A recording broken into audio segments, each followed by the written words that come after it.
Hey everybody, welcome to another episode of the Deeper Into the Woods podcast.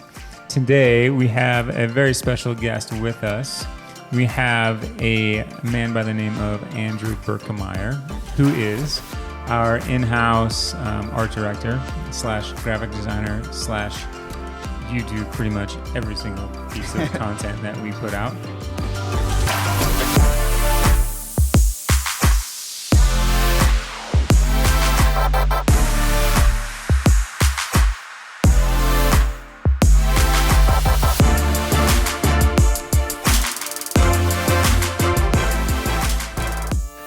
And so welcome, Andrew, to the podcast. We're excited to have you here. Thanks for having me. Yeah. So Andrew's one of my guys. He's on my team. You've worked for Woods for probably about 3 years or Roughly so. 3 years, yeah, a little over that. Yeah. And have done some amazing things. You're the one that kind of controls our brand identity, at least the look and feel of what we do. Everything that kind of goes out into the stores has your sort of DNA and your inspiration behind it. So I'd love to sort of get into sort of the nitty gritty detail of like how you process that stuff, like what is your process, all that kind of thing. But first, I want to get to know you as a person. Oh boy, Andrew. So I know a bunch about you, a little bit. We sit about 8 feet away from each other all day, every day, and I'd love for you to just give a quick synopsis into the life of Andrew Berkemeyer. Where do you come from, and where do you go? How far back do you want me to go? Tell us a little bit about your childhood. I was born and raised in Texas. Lived on a farm, a 15-acre farm. Grew up with 9 siblings. That's so ridiculous. There's a lot of siblings. I raised dairy goats, and my dream was to be a cowboy. Wow. That's my childhood. And then I got into design when I was 14-ish. Yeah. How the story behind getting into design was I used to draw a lot, and so I was laying on the wood floors as a kid, drawing pictures for my siblings to color of goats because I raised goats, and I've always been pretty entrepreneurial. So I was like, I'll make a coloring book and I'll sell it. Yeah. And then my dad kind of forced my hand to like learn Illustrator and do it right, and so that's actually I ended up designing the goat coloring book, getting into like a goat supply catalog, selling it at like 15 years old. So that's my story of getting into design. But You just said goat supply catalog. Goat supply catalog. It's a thing. It's What a thing. the heck, yeah. man? You What can buy, is that? buy all things goats. I bought a harness off there to like have my goats pull me Take around your in a goat cart. on a walk. Oh, for sure. Yeah. Okay, so it's like No, stuff. it pulled me in a cart. cart. I made like a cart. Yeah. Wow. It had the reins and everything. That's really Oh, cool. yeah. Crazy. It's just like Costco for goats, Yeah, sure. but magazine style. Yeah, it's like online supplier. So like everything you need, it's you'd have to be in the culture, man. You have to know. So how Yeah, many I'm of these outside. coloring books did you No. sell? I think I had a reorder, and I probably ordered, I don't know, A enough bunch. to That's feel so like a cool. lot when I was a kid. Yeah, That's so cool. Yeah, so that's how I got into design, and then lived in Missouri for several years. Worked on a horse ranch down in Oklahoma when I was 20, training horses with a guy because my dream was to be a cowboy. Yeah. So I did that, and then dove back into design in early 20s, and then did a lot of freelance, just self-taught, didn't go to school for it. And then got hired up here in Washington at a software company about 5 years ago. And then after about 2 years of that, came on board with you guys. Yeah. Sweet. So that started That's your a journey short at Woods. version. Yeah. Yeah, the real short version. Crazy. So cowboy. Mm-hmm. I'm stuck there. I'm sorry. Oh, yeah. So when you say cowboy, you mean like a cattle farm, cattle raising? Is that what I a mean, cowboy is? that was the dream. Like, Yeah. I wanted to like work with horses, ride, like herd cattle, raise cattle. I never got to the cow part as much. It was Yeah. more just the horses. So Yeah. I used to have a horse named Cowboy. That Nice. my Lou Sterrett was his name. He was the horse trainer I worked for. He was like an idol as a kid. And so I went down and worked on his ranch, and we traveled around, and he put on seminars and stuff. So what led you to go away from the cowboy dream? too many interests and like just felt life going in a different direction, and then dove more into design and then kind of embraced that. And I've always been artistic, so and I love music too, so like it just, I don't know, kind of felt like it was you coming to an explored end. the cowboy path and felt you like decided, I kind of gotten my fill of it, and Yeah. I'm sure I'll go back at some point, have some Cool. ranch out in Montana. Yeah, that's when what I I'm was going old. to say. Like, Yeah. do you still want horses? Do you still want I that mean, I life still a ride. little It's bit? just not a horse now. But Oh yeah, it's the Harley Davidson. oh yeah, oh, you're never going back to horses now. yeah, exactly. Yeah, Yeah, I we hit heard the you come speed to work margin this here. morning. Just Yeah. loud engine. Oh yeah. Yeah, man. So as far as, so you just mentioned that you also love music too, and I know that's a big part of your life is writing music, performing, and just sort of playing out as well in clubs and bars or whatever. Yeah. Tell us about music and how that is a part of your life. Sure. I mean, I've always enjoyed music since I was young, but started teaching myself right around the same time, about 14. I started teaching myself guitar. And then I think what I've grown to love about music is, and where it all kind of fits together for me, is I love storytelling and I love painting pictures for people. So it's one thing about my personality is it's really key to like feel known and like to understand other people. So for me to be able to take what's internal, like my thoughts, my feelings, something that I resonate with, it's hard to put into words, put that into some form of art or music or poetically, and then for you to experience that, to me that's such a like amazing thing to be able to translate something. And so I think that's what I love about music. But I love playing, I love writing, I love performing, but yeah, mainly I play with the band from time to time, and then my own solo stuff, Van Andrew, I'll play under that as a singer-songwriter. So Find Andrew at Van Andrew Official, right? Is it official? I mean, Instagram, Instagram. Spotify, Van Andrew. Oh man, Van Andrew. Shameless plug. So your name is Van. My first name's Van. Let's get into that. Yeah, that's real where quick. that comes from. Like, Yeah, I go by my middle name, Andrew. yeah, Van Andrew. Why do you go by your middle name? I just always have. That's just what my parents call me. I'm actually the third. So my grandfather goes by Andy, and my dad goes by Drew, and I go by Andrew. And That's they're all cool. Vans. Van Andrew. Yeah, Van Andrew Berkemeyer. It just seems I'm so the third. interesting. And it's like Van Andrew, especially for like music stuff, is way easier than like Van Andrew Berkemeyer the third. Yes. Is a lot to remember. Like, That is Yeah. a sounds like, mouthful. is this a prince or like, what is it? You sound like royalty. Yeah, absolutely. Definitely not. Yeah. Man, but I love that. I love like, you're talking about how do you communicate this thing that I feel Yeah. into some sort of an art medium. Yeah. Whether it be music or graphic design or even like messaging. Like we'll do a lot of messaging stuff. Like how do we communicate this? How do we communicate the value of what we know to be true in this thing, even if it's a product as simple as a cup of coffee? Oh, for sure. Communicating that in a way that people can feel rather than just listen to or hear. Sure. Yeah. I think Well, that's big. Well, I think what I find valuable in that is because I didn't come from a formal background of design, so it's all been kind of school of hard knocks. And so I kind of got into this more from an artistic standpoint and a fine art standpoint than a design standpoint. And so that's very much like, make it beautiful, like make it awesome. And then I worked in-house for somebody that's very design oriented and like design thinking, and like the point of design is to solve a problem using layout and design and type. And I think I came from over, on the right side and kind of swung all the way to the left, and I'm trying to find my way back in the middle where seeing the value in both, to where you still want to, there's a lot of problems that we as the marketing department face that we have to solve. Like, how can we display this message to where people will understand it and react to it? And like, how can we package this, whatever it is that we're packaging, in a way that's pleasing and conveys the message? But at the same time, there's an element, I think, of life in general that's beautiful. And there's a movie, and I don't know the movie's name very well, and I don't know the quote very well, so I'm going to butcher it, but there's a movie that Robin Williams is in, and he's talking about poetry.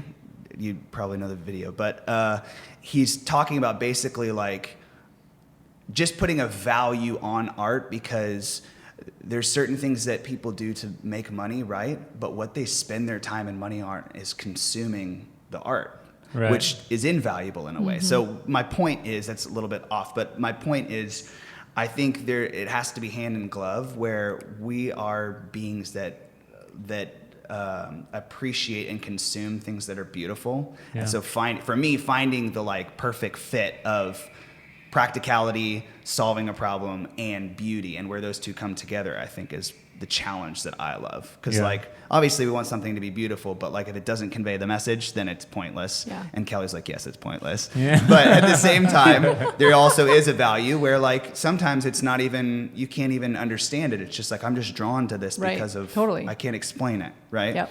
And so, yeah.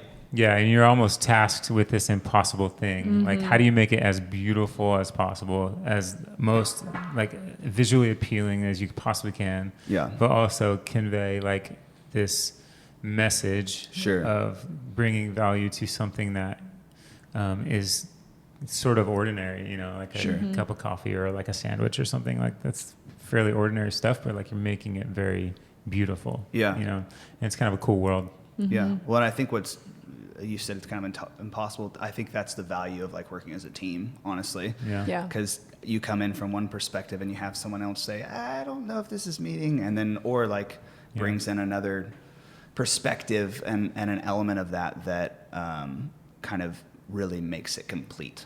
Yeah, that's good. I love that you hit on that, because we can talk about like art and beauty and all those things, but all of them have to be part of like a process to meet the goal and to solve the problem that you're talking about, right? So you're talking about like this marketing collateral, it has to basically solve the problem. And so if we're not all sort of unanimous on, does that solve the problem or does it not? Well, and even nailing what the problem is. Oh, yeah. I think that's part of the conversation. That can too, almost is be the figure out hardest what part. are we even trying to do? Yeah. Yeah.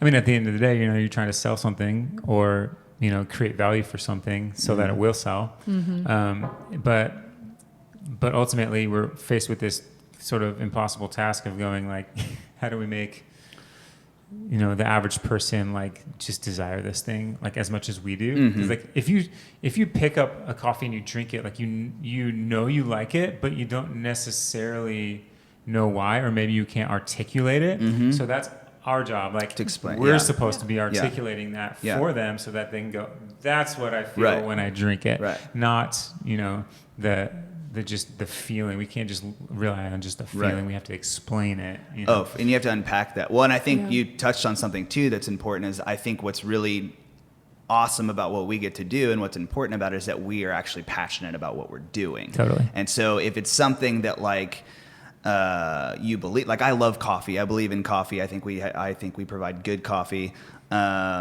And at the same time, like we have an aesthetic and enough free reign in our department to be able to put out things that hopefully we would wear and that we would embrace and like that are artistically pleasing. And so when it's something like that you have enough freedom to like run with and you love, then you can start to communicate that passion of like, here's why we're excited about this. We're behind this. And I think it translates into like, instead of just like selling like ShamWow, like, No offense, Exactly. Samuel. yeah, you know what I mean? Like, yeah, I mean, ShamWow is awesome because it's so kitschy and like hilarious. Yeah. They found their niche, but like, yeah, that's marketing, whatever.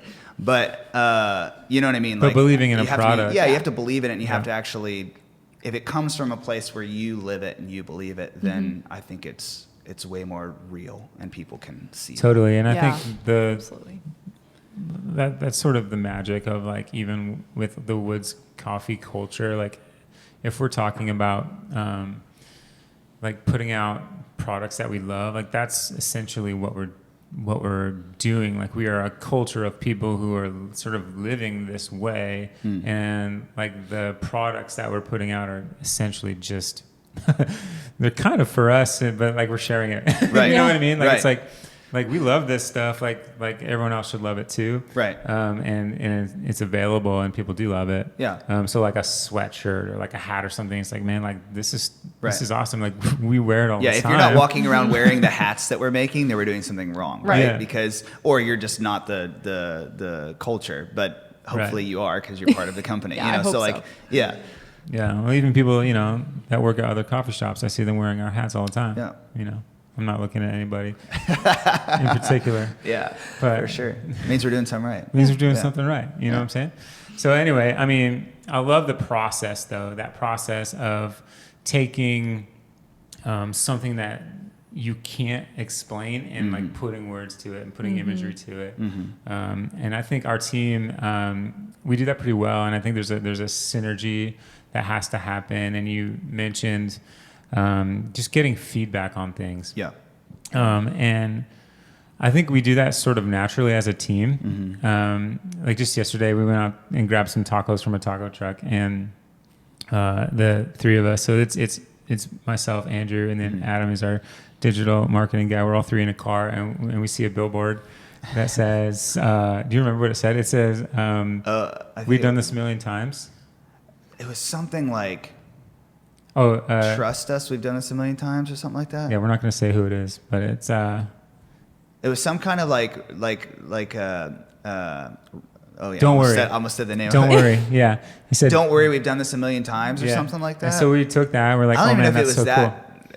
I think it might have been worded a little even like worse than that. But Don't. like, I think it said, "Don't worry, we've done this a million times." yeah, Right. they're like selling houses. Yeah. Yeah.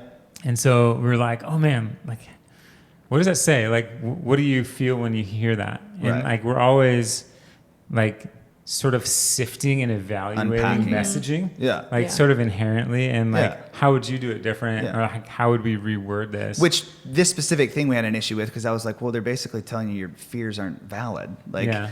Like, I'm and- scared to buy a house. And so Yeah. yeah, it just it kind of hits you. Don't wrong. worry. Yeah. You're telling me not to worry. Like, I'm worried. Yeah. You know? But they've done it a million times, so I got to trust them. Right. Yeah.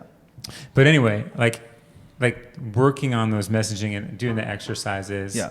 to hone our craft and get better Right. at what we're doing. And like, how do you actually like say what you mean rather than just like a catchy phrase? Right. Like, and that's the balance, right? Like, Right. like, do we say something catchy or do we like say something that's maybe doesn't flow as well, but it's more meaningful? Well, the point of what you're making there is we rewrote that. We did. Just on the drive there, and basically we didn't word for word get whatever. But the point is I think what you're trying to communicate is like at the end of the day, like the customer is the most important piece of the puzzle, and like the people involved in the company and the community is more important than, oh, we've done this a million times. And so our point was, we were like, well, what if we said like, you know, we've done this a million times, but we're still excited about helping you. Like, Yeah. you know, in a way, it's just like, yes, we've done this a million times, if that's a key element of it, but like, Yeah. we are still excited about you. We're still Yeah. excited about 1,000,001. Yeah, exactly. We're excited about you. Yeah. Yeah, that's so cool. Like, and that changes the whole message. Yeah. Of going like, you care about me, and you've done it so much, and I trust you. And that's the difference, right? Rather than, but the other phrase was catchy, Right. but it didn't make me feel valued. Yeah. Mhm. Yeah, and so yeah, it's- and that you were safe and Yeah. could be, trust it. Yeah. Yeah. It's crazy, like just that one little tweak. But anyway, so that's kind of our world, and we're always in this zone of like, could we say it like just a little bit better, or like, are we saying the right thing? Are we actually communicating what we want? Yeah, are we actually communicating like the heart behind it or the value in it versus just skimming the Something that surface, works. Yeah. right? Yeah, we're just trying to like, and that's the tension. Like, we're not just trying to sell a product. Like, you can Yeah. just list the features of a product all day, right? Yeah. And you look at the difference between like a Windows PC and like Mac, like the way that they market, very different. Like, Mac is all about the feeling that their product is going to give you, or the identity that it gives you, rather than the latter, where they're talking about the specs of the computer or whatever. And it's like, nobody cares about that. Like, I want it to be good, but I We want want it to fit know your lifestyle. Right. Yeah, I want it to Into your give life, me yeah. something, like some sort of identity, or like I need to know what it's going to do for me. Sure. Besides just be like super gigahertzy or whatever it is, you know what I mean? Right. So, so in light of that, like let's talk about process for a minute, and Sure. like the process of creating art that solves a problem. Yeah. Because that's not necessarily easy. Yeah. But it does come natural to you. And so we go through cycles of kind of developing concepts and going into production on certain elements and things like that. Just kind of describe your process for us, and like what do you go through to come out with something glorious Sure. at the end? Well, I think you said it comes natural to me. I think it's still something I have to work at, which is an interesting side to anything that, you know, anyone is skilled in. Like it's pushing into trying to get better at it and coming up to work. I think something that I realized several years ago was this idea that I have to make something good today. Like just showing up to work going, I'm going to make something good because I have to. It's my job. And I think once you get the fear out of like approaching a project, like, oh, what if I can't show up? And you're just like, no, you're coming into work and you're like, I'm going to make something cool today. I think is a mindset that I had to like switch into, just realizing that's just an automatic thing. It just has to be good. And then finding ways of pushing yourself to be better. But so process, I think an important part about design, illustration, design, anything relating to those things is the boundaries of it. Because anytime you have something that's wide open, like an infinite, it's almost more of a hindrance than it is a help, because it could be anything. So how do you know what it should be? And like, how do you know how much time you want it? So I think finding out those parameters first is probably where I start. So, I mean, Ryan, you map out like the timeline of like when things are due with our marketing schedule, and what are we trying to, we sit down and have meetings, and like, what are we trying to communicate with, you know, what's the theme going to be? What is the messaging? What are the products we're trying to sell? Like, you know, what, you know, pumpkin spice lattes back, you know, okay, well, let's focus on that. And so already you start to develop these parameters that you work in, and it helps me kind of hone my focus before I even have to dive into it. We're already starting to hone in like, okay, well, we're not focused over here because we've already decided this is kind of the direction. And so I think at that point, once I have those parameters set, I go back to the drawing board and find things that resonate with me, things that inspire me, wherever I'm pulling that from, and I'll set up a mood board. This is kind of the direction I'm going. This is kind of the look and feel we want. And then once we decide, okay, that is the direction, just start piecing together concepts and sketching things out, seeing what fits, and then running it by other eyes, and, you know, hey, does this feel right to you guys? And and I think some of it's a balance between the direction we're trying to take something, and even too like where I'm personally at, so I resonate with it. Like, oh, this is a style I've been wanting to work on, so I'm gonna try and work this into what we're doing, you know, so it doesn't look like everything else we've done. Like, let's try something new. So talk to me a little bit about like the process of like critique. Like, how did you learn like the place of like getting feedback on your work? Because it is such a personal thing, right? You're designing, you're creating these things, and then yet other people get to speak into it, you know, in this sort of a setting at work. And that could be, for some people, it could be hard, like offensive a little bit, right? Like, I just drew this thing and then you're telling me it's not good, or it's not conveying the message, or whatever it may be. Talk a little bit about like the history of that for you as you've developed as a designer, and then kind of where you're at now with that. I think, I mean, that's a great question, because that's a very valid point. I think, before I go to the history of it, I think something that I've just grown to realize is you have to detach yourself from the work. Like, even if you are attached to it, the moment I realize you're attached to this, I have to detach myself from it. Not from caring about it, because I will fight for something I believe in, but you have to detach like your ego from it. Right. And so I think that just started early on, where like, my dad has a background in design and art and that kind of thing. And so he would always speak very truthfully into what I was doing. There was a lot of people around, like my mom and that kind of thing, to be like, oh, this is great. Right. But like, I needed the actual like valuable, like, oh, like maybe change this, or like, oh, this doesn't really wow me. And I think that helped to not having people in my life that were like, they were super supportive and like encouraging, but not like over the top, like everything you're doing is amazing, but actually provided feedback. I think that early on helped. And then just working in environments where like, you know, that it's cultivated, like, hey, we need to build on this and make it better. But it's a balance, because But it comes down to just detaching your ego from it, because like you should always be proud in what you're making. But at the end of the day, like the person you're making that for is the important voice. Yeah, it's theirs. So like if they're Right. not happy with it, Right. whether it's your boss or whether it's the customer, like they're right.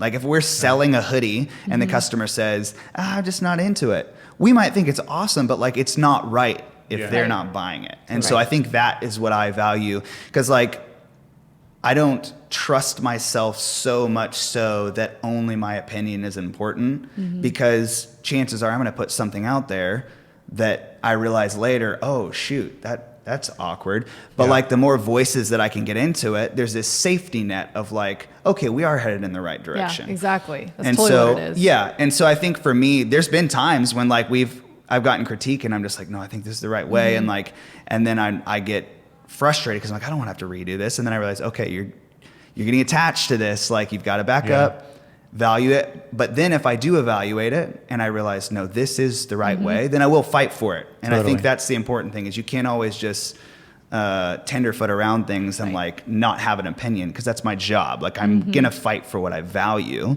Right. but I also value other people's eyes. And so I think that's where you have to, That's a good way to say that. I Yeah. fight for what I value, but I also value other people's eyes yeah. and their say. And that's something too, like, there's a certain element of trust in this too, right? Because Yeah. you could have like just some random person that says, I don't like that. Yes. Okay, well, Yeah. you don't have equity built up there to really value that opinion, Yeah. essentially. But if it's someone you trust and it's someone in your Yeah. team, like the three of us on our design team, like we've built a rapport and we've built a trust based on history and When and you're a bunch of decisions you're that are invested made. into the same company. Yeah, So you know what my intentions are, and I know what yours are too, and it's both for the good of our guests Yeah. and what they're experiencing, Yeah. and so that is the ultimate thing that matters. Right. And so if you and you know the come- brand too, and I think that's important. yeah, and if you can come to that place where it's like we both know that, and that's what we're both Yeah. fighting for, Yeah. then it makes it so much easier. Yeah. And I love that you value the feedback, and like it sounds like it kind of came from your dad a little bit, where it's like, I'm going to tell you the truth, like even if it's not something that is going to be super fun to hear, Right. because if you think about that, like if you don't do that, if your dad didn't do that for you, you probably, I mean, you're going to end up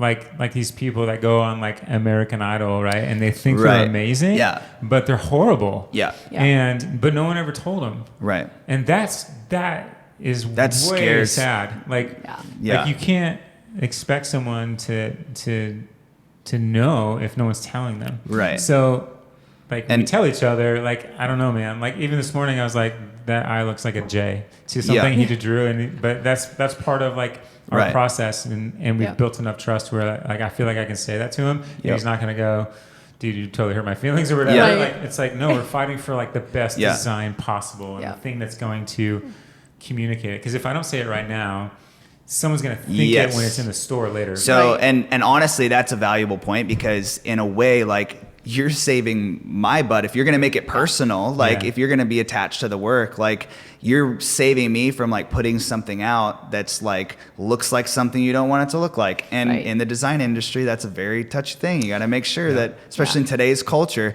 So I value our team, and get feedback. And then on a deeper like design illustration level, I have a group of guys called 2 Cents, where we give each other our 2 cents. Oh, And that's rad. I Yeah, a like little, that. Yeah, that's little awesome. online community It's a where very we creative give title. feedback. So for me, I can walk away from that going, okay, these are professionals in the industry that like has spoken into this. I feel good about the direction I'm taking this. And a lot of times they'll help me push it to the next like little 10% that makes it better. You That's know, really good. something I wouldn't have thought of. Yeah, So. exactly. There's just so much value in feedback, and at least with people you can trust. Well, that's like what makes you great, right? This Yeah. whole process of even you starting young and having your dad tell you the truth is what makes you great. Oh, for sure. And even Yeah. now, you're continuing to refine your skills. You've never gotten to the place where you're like, oh no, I'm good. Like, I know Yeah. everything I produce is going to be awesome, Yeah. right?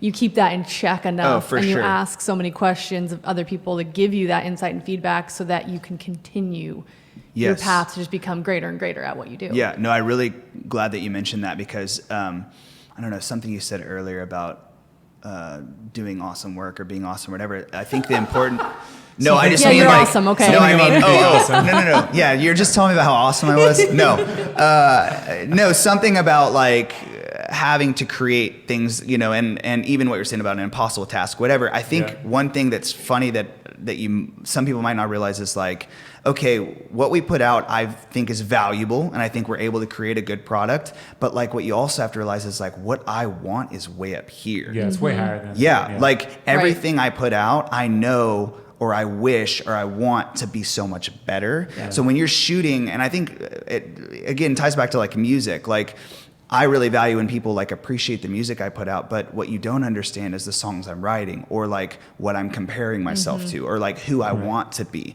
And I think that's a valuable part about it, is like, I'm not content with where things are at. Right. Like even with what we're putting out, I'm stoked about it. I think it could be so much better. And so I think that's an important part of it. And it's something that I learned with different companies I worked with, and that kind of thing is like pushing yourself to get better, and the feedback and growing on that and building on that. Because anytime you're just in this like, oh, I know what I'm doing, I'm just going to do it by myself and it's going to be awesome. Like, That's when you're going you down. start that's tanking. when you go downhill. Yeah. And so I'm already discontent with a lot of the stuff I've already put out. Right. So it's just going to force me to hopefully get better over time. Absolutely. But Yeah, and you're hitting on key elements of our value system and our culture of like constantly being sort of looking for that next thing that's going to push you further, and just making sure that you're never like sort of settling, you know, for like, oh, this worked last time, let's do it again. Yeah. You know, that's so easy to slip into, but it's death. Like it's like there's no progress there. There's nothing attractive about that. Yeah. Like let's just do the same thing every year. Like it worked last year. Why wouldn't it work this year? The world is different today than it was last year. I'm going to tell you that. Yeah. And so we have to evolve, and we have to maintain, and we have to like fully redevelop and reinvent ourselves every single month, you know? Yeah. And so I just think there's just so much value in that mindset and just driving and pushing yourself constantly. What do you say to someone who is like solo, like Lone Ranger out there, just designing on their own, freelancer, working for maybe a company, but doesn't have like a ton of feedback? What do you say to them? Find a community, like find people. It's the day of the internet. Like there's people are so close to you. So, so growing up, I did a lot of freelance was like how I learned design, and didn't go to school for it. So I didn't have that natural community with school.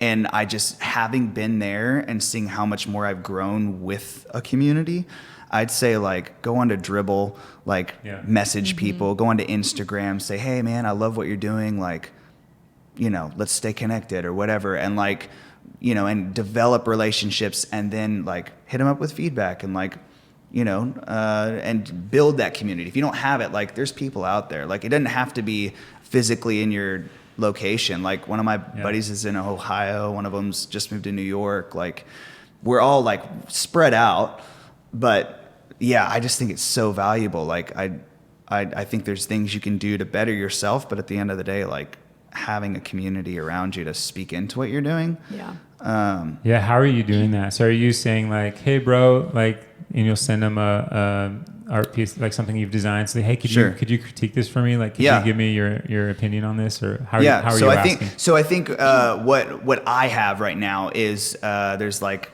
10 to 12 guys that have decided to make a small collective group, keep it small so we can kind of stay in each other's lives, on a program called Slack. And so we have different channels in there where like one of them's feedback, one of them's just random stuff we like to talk about, and just kind of building that kind of backyard community of like just guys doing what they love and talking about what they love.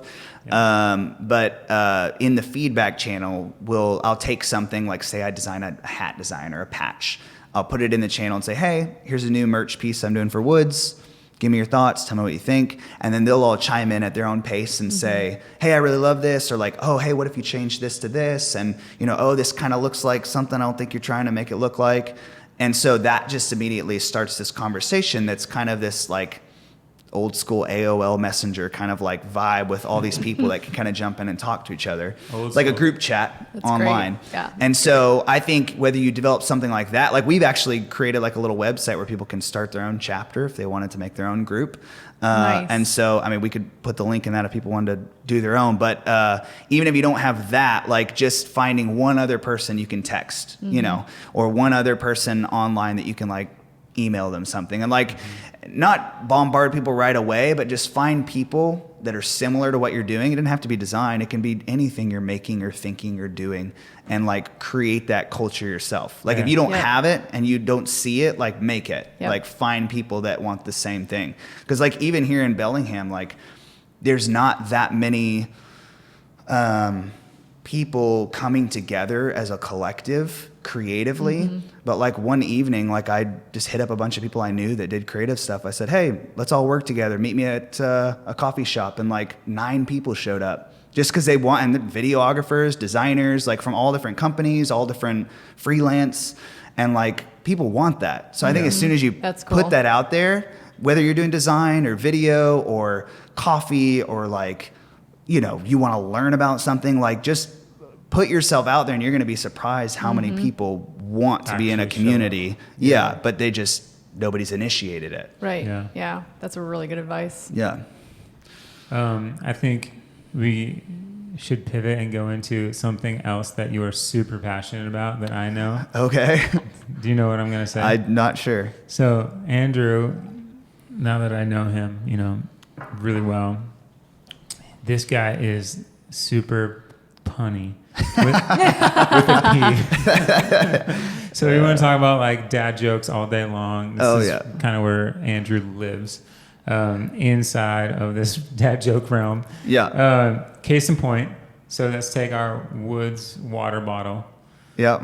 Let's take that as an example. So next time you're in Woods coffee shop, grab a water bottle. Check out the water bottle. Read that thing. It's just puns all over it, and it's just weird. So I love that because, listen, you design something, and part of your process that you left out is you'll like mock it up, like whatever it is, but then you'll like fill it with lorem ipsum text. Yeah. But your lorem ipsum text is like these puns and like just funny stuff that you think of or something. Yeah.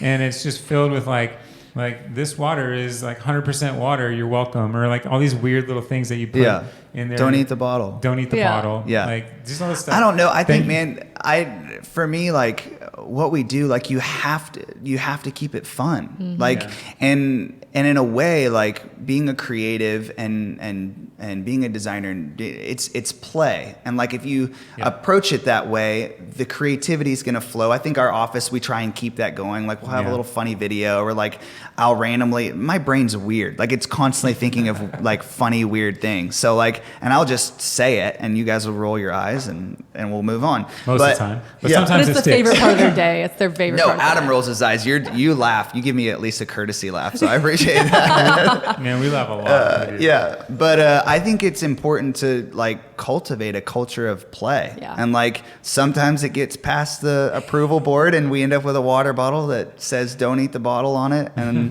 all kinds of fun it's so stuff. fun. Yeah. Nobody's going to read that. And when they do, they're going to have a little surprise. Exactly. Like, Yeah, I love that. We had a guy come into our office yesterday who was just kind of checking it out. He's a designer too, and actually works at one of our stores down in Bellevue. yeah, so he actually read the bottle. And I love That's why. I love it because he was like, yeah, I grabbed this water bottle, and I accidentally read it. Yeah, he said that. He said that. I accidentally read it, and like it was amazing. That like was all the this point. stuff that's on this water bottle. Yeah, the more you dig into it, the more you find. That was just so perfect. He's like, yeah, I accidentally read it. Yeah. Like no one means to read a water bottle. You're The just world's- like, oh. Yeah, the world's full of boring things. Like, why do we want to contribute to that? Let's Right. make it fun. Yeah. Yeah, and I love that about you, man. I love, like, you took something that you could have just put any text in there just to see what the mock-up would look like, but your mock-up ended up being, like, this thing that is, like, hilarious. Yeah. But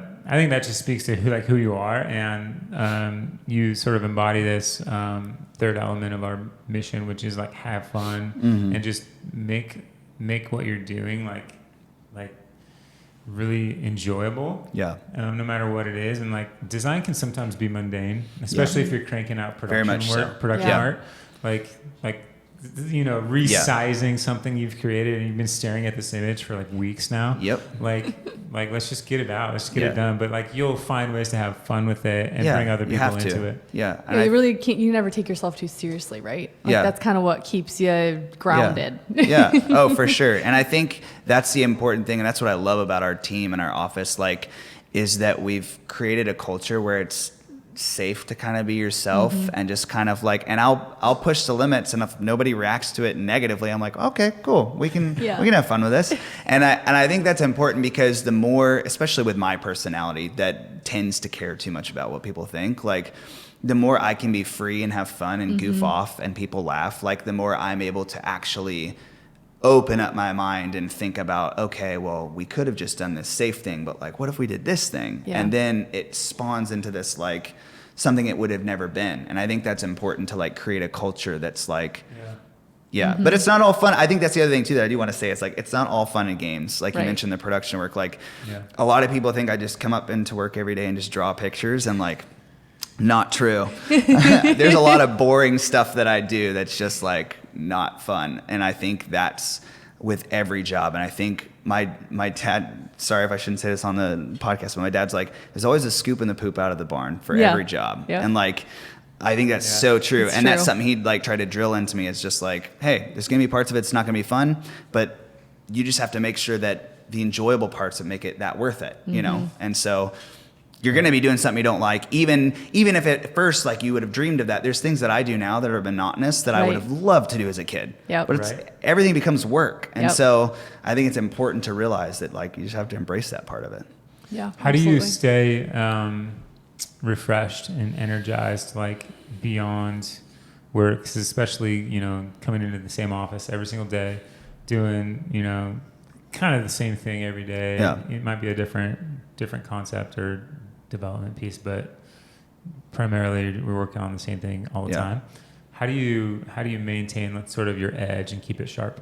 Coffee. Good answer. No, I just don't do the same thing all the time. I work here full time, and then I also do a lot of freelance projects.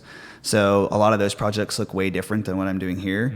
And then I love music. So having something that's creative that I can kind of, if I'm burnt out on one end, I can at least jump into that. Yeah. Like yesterday, like to give you like a kind of a run of my day, like I came up here and worked, and then I went back to Bellingham and mapped out a new album I'm recording with a buddy of mine. And so we dove into that till like 9 or so. I don't remember, in the evening. And then I went back home and I did a bunch of freelance that night. So like, it's not necessarily a healthy lifestyle, but it keeps it changed enough. And two, like finding things, like I just bought a Harley. And so like riding on the road, like honestly, like I took it on a little loop last night, and like just to kind of free my head a little bit, and anything like that to kind of get outside, go on a hike, like can kind of shake things up. And you have to detach yourself from your work enough to be able to like dive back into it. And sometimes I do that. Like the last few days have been a little off. I've been a little slow, a little bored. And like finally yesterday I started to dive into a concept and direction I was excited about. And once I get that excitement back up, then it's easier to like pour into something. So sometimes you have to pull away to actually be productive. Oh yeah, big time. 100%. Yeah. No matter what you do, like right? I don't know if you even know this, I'll go on walks here sometimes. I have a little special spot in the woods where I'll take a few minutes. I'll walk down there, I'll sit by the creek, and then I'll walk back. Yeah. Oh, like the actual woods. Yeah. Not like woods, like No, woods coffee. no, like the actual In the woods. tree. So like Yeah. the forest. There's this little spot. I don't want to give it away because I want people to find it. But there's a little like creek out back, and I'll walk down the hill, and there's this little root that comes down, makes a perfect seat, and I'll sit on the root. That's awesome. And I'll sit there. Sometimes there'll be deer in the water. Sometimes there'll be birds flying around, and But you like need that sometimes, yeah, right? To kind get of like frees creative your head. again. Yeah. Because I'm a moody, heady guy, so I'm not just thinking about woods all the time or just thinking about my art. I'm thinking about life and how it sucks a lot of the time, and like my own thoughts. And so I think everybody does that. Yeah. Like even if you're doing something completely different, if you're a barista, like you're not just serving people and being happy. You're thinking about like, oh, this you know. Yeah, I forgot to Yeah, grab like my what else is going on in my Observation. life Yeah. and all of that. Yeah, absolutely. And I think you have to let it air out sometimes. Oh yeah, it's so important. Yeah, we've talked about that a lot. Like even as you know, like people who lead people, you know, like I feel like sometimes there's a higher responsibility level for someone who's in leadership, but that also comes with like this sort of mystique that you have to be present all the time. Yeah. Like I have to maintain this certain like I have to be there 40 hours always a week, on 50 hours a week. Right. Like I have to be there to make sure I'm setting the example for the team. Yeah. But like is just sitting there for 2 hours, you know, just to be there to prove a point, is that worth it, or is it way more beneficial for me or for you to sneak away and get your brain right so that you can actually know how to lead your team better, or know how to be more productive in your work and to create this awareness. Well, and I think the thing that's important to unpack is that it feels selfish. And there's a lot of things like that I'm realizing feel selfish. Like before I started doing, like it's only been the last few years I've given myself permission to do music. Like it was always just this thing that I wanted to do, but like wasn't allowed to or didn't want to, like, you know, like all these things. And then I was just like, one thing that I realized, and I'll get back to what you're saying. One thing I realized was, if I don't value it, nobody else will. Like everybody's going to use what you provide for their own gain. That's just how the world works. And so if you don't put value on something, no one's going to value it. But as soon as you start putting value on it, other people come on board and start seeing it, and they see the fruit of that, and they start putting. And so my point with that is it feels very selfish to go, I need to focus on me. I need to focus on my headspace. I need to focus on my art. I need to focus on my calling. But the thing is, and I think that's what the company's culture even is like coming alongside people's lives and like everybody doing better because of it. And so I think you have to put the value on your life and your headspace and your rest, because one, it feels selfish, but if you're not operating at your best, you're not going to be able to be there for everyone else. Right. And so as you start to value yourself and pour into that, you're just going to be helping other people with that. And like, it's going to directly affect their mentality and their, how they interact with you. Yeah. And so I think there's a value in That's that. some deep wisdom right there. I don't know about that. Dang. Those walks in the woods, man. Got to try it. Yeah, it's like fresh off a creek experience. But yeah, So I mean, you're true. talking about like some good stuff. Like you have to find rest. We just recently got off of a road trip. Yeah. And you know, like when you're on a road trip and you feel like you have the destination in your sights, and you're like, you just want to keep going and get there. Yeah. But ultimately, dude, you have to pull over and you have to get gas, and you're like, shoot, Yeah. like this is gonna like knock off like 20 minutes. Like we have to get there, but you have to pull off, Yeah. and you have to take the time to refuel your tank so that you can get back off the road or back on the road, because otherwise you get 50 miles down the road, your tank's empty. Yeah. And you burn out essentially. For sure. You know, and so you have to prioritize yourself. You have to prioritize the refill and to make sure that you can actually get down the road and get to your destination. Oh, for sure. It's just so valuable, but we often don't look at it that way. We think we're invincible. We can just go. Yep. And then we end up burning out. Yeah, and I do that. Suffers. Yeah, and there's nothing worse than a creative burning out his mental state, because how are you going to like come up with something creative when like it's the same thing as like a barista, like being in a bad mood or like having a terrible day, having to force yourself to be happy. Right. It's a complete opposite of where you're at. Like, Yep. and so I've done that many times, like even recently, just been like taking on too much or like tried to like, you know, and not giving myself enough space. And then it's just like, there's nothing fresh, you know, and then it's just a downward spiral. And So you're important. worse off because of it. Everyone's worse off. Yeah. The people around you, maybe even more than you. Yeah. And it's a disservice to them. So it's like, it's almost this weird, like double negative. Like you feel like it's selfish, but it's like, no, man, I'm It's actually taking time giving. for you. Because you don't want me For sure. to be me burnt out. Like, it's better for all of us. Trust me. Right. Yeah. Man, that's so good. Like, who knew? I didn't know that we're gonna have like the wisdom here on the, on the channel. Like Andrew Berkemeyer. I should have brought more Bring puns. wisdom. Sorry. Wisdom. Yeah. Man, I think there's so much that you bring to our company that often is noticed, but some of it's unnoticed. You know, there's lots of like behind the scenes care and passion and just drive behind what you do that doesn't get seen or doesn't get fully translated into a piece of art. But I'm so thankful for you and the way that you lead yourself and take care of the brand also the way you do. So yeah, well, thank you. Yeah, I appreciate it. I appreciate you guys. People are awesome. Thanks for being on the podcast today. Yeah, we appreciate you're very you taking welcome. the time. We often like to end with a story from something awesome that's going on in the company or something that someone's done. And I did not prepare one. But do you have any stories about being a guest at Woods that are the positive? Like being a guest at Woods. Yeah, like has something memorable happened to you at Woods Coffee ever? Besides, you get like a sausage breakfast sandwich every single morning. For the last 2 years. Let's just talk about that for a second. That's a good story. Tell us about your sausage breakfast sandwiches. So you have a mild here's the addiction. deal. Let's Here's the just deal. Talk about it. I am a single bachelor, and I don't like cooking for myself. Cooking for other people is great.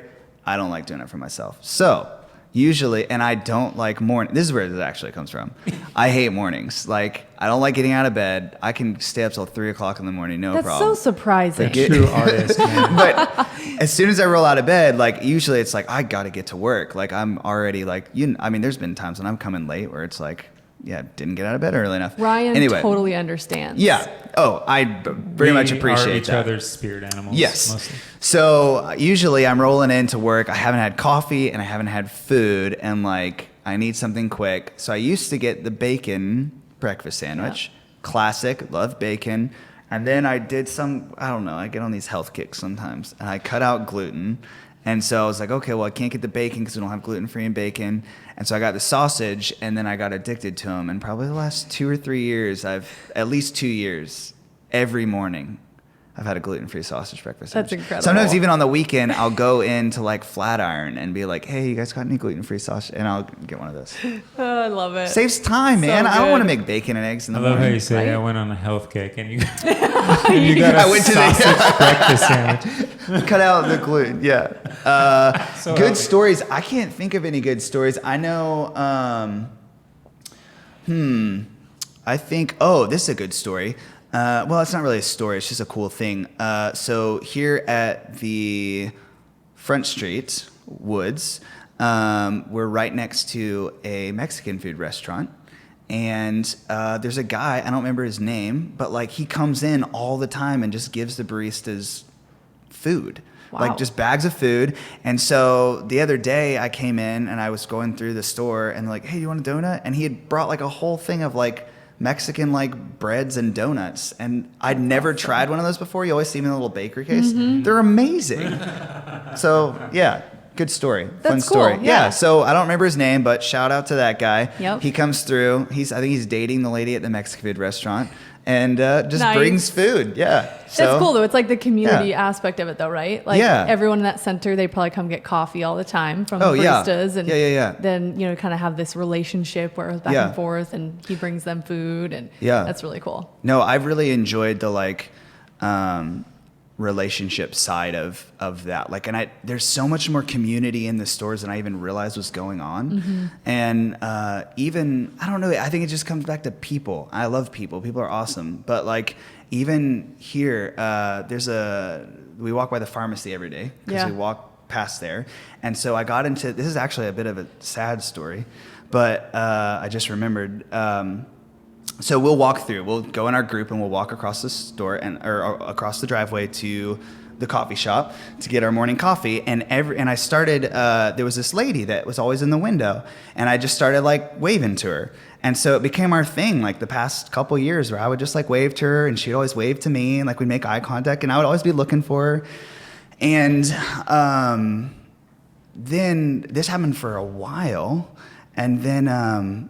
I stopped seeing her. I didn't know. I was like, oh, shoot, I hope nothing happened. And then I was in Woods not that long ago, and